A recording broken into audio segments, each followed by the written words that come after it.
Some injuries happen in an instant, others take years, silent, unseen.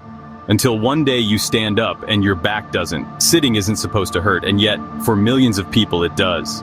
The culprit, not movement, not even age.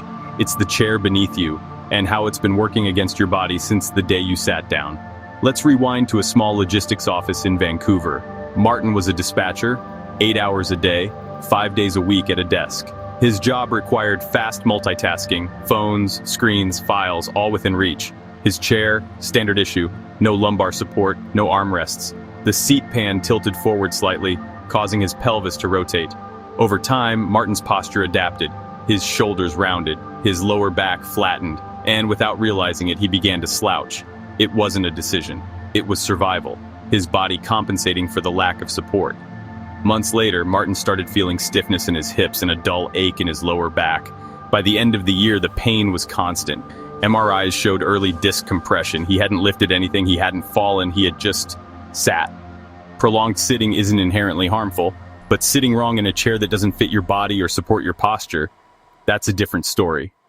In Sweden, a study of over 1,400 office workers found that poor chair design was a stronger predictor of back pain than total sitting time. It wasn't about how long they sat, it was how they sat. Workers who sat in poorly adjusted chairs or on chairs that lacked proper support altogether reported significantly higher levels of discomfort and lost productivity. Let's zoom out. Across Asia, call centers are booming. In one Manila-based center, a health audit revealed that 38% of employees reported daily lower back pain. Investigators discovered that most chairs were missing lumbar pads. Employees were forced to lean forward, putting sustained pressure on the spinal discs. Even the desk height didn't align with arm position, forcing shoulders into a permanent shrug. Some employees had developed a habit of propping one leg underneath them or hunching forward for hours at a time just to feel stable. The solution came from several angles. Adjustable chairs were introduced. Models that could be modified for seat height, backrest tension, and lumbar support. Footrests were provided to workers whose feet didn't reach the floor. And perhaps most importantly, education was rolled out. Workers were trained on posture, movement, and how to make micro-adjustments throughout the day.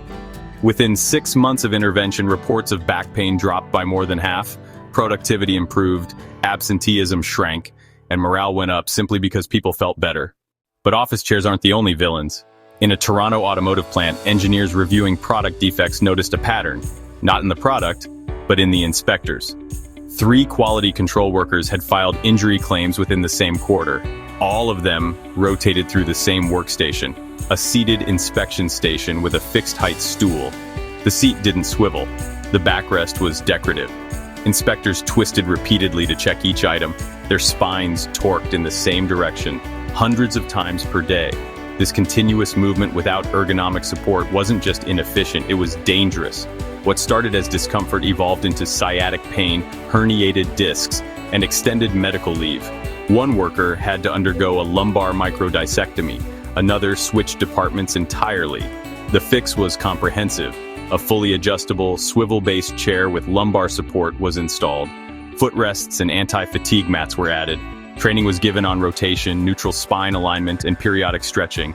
No further incidents occurred in that department for the next 2 years. And yet the myth persists. That sitting is safe. That being seated is the absence of risk. It isn't. Even the most elite athletes, those who train daily and perform at their peak, can suffer from lower back pain if their recovery environments ignore proper support. Multiple Olympic cycling teams have redesigned their training lounges after discovering that their athletes' recovery posture, slumped on soft sofas between sessions, was impeding spinal health. These findings didn't come from guesswork. They came from tracking flexibility, performance recovery, and spinal mobility over months. It doesn't matter who you are. Your spine responds to posture, not job title. So how do we fight this? It starts with awareness and the willingness to act. You should be sitting with both feet flat on the floor or supported by a footrest. Your knees should rest slightly lower than your hips to maintain an open hip angle.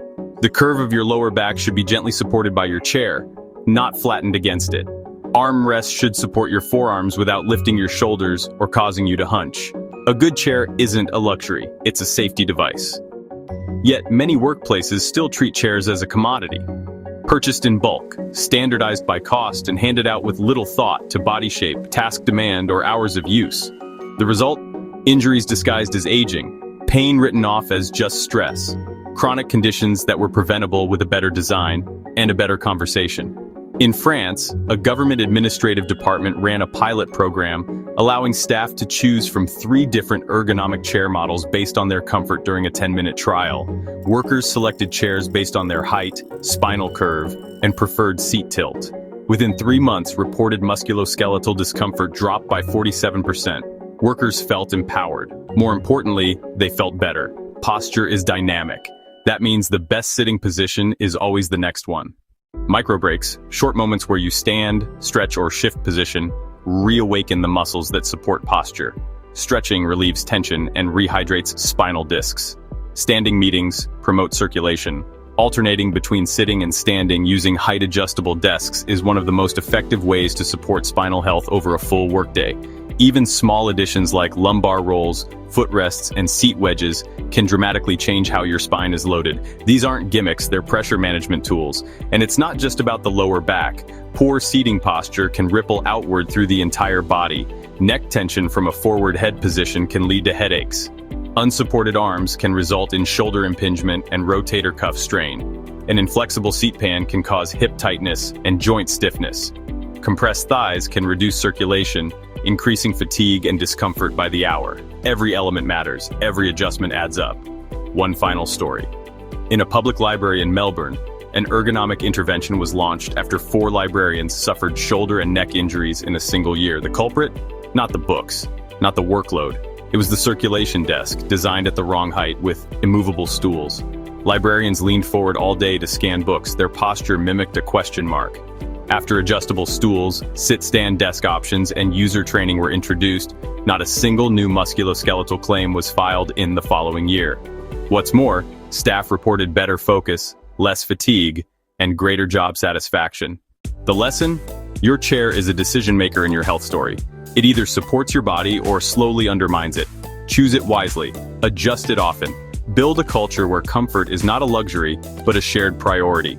Because what seems like a harmless posture today can become a lifelong injury tomorrow. Stay alert, stay supported, stay safe.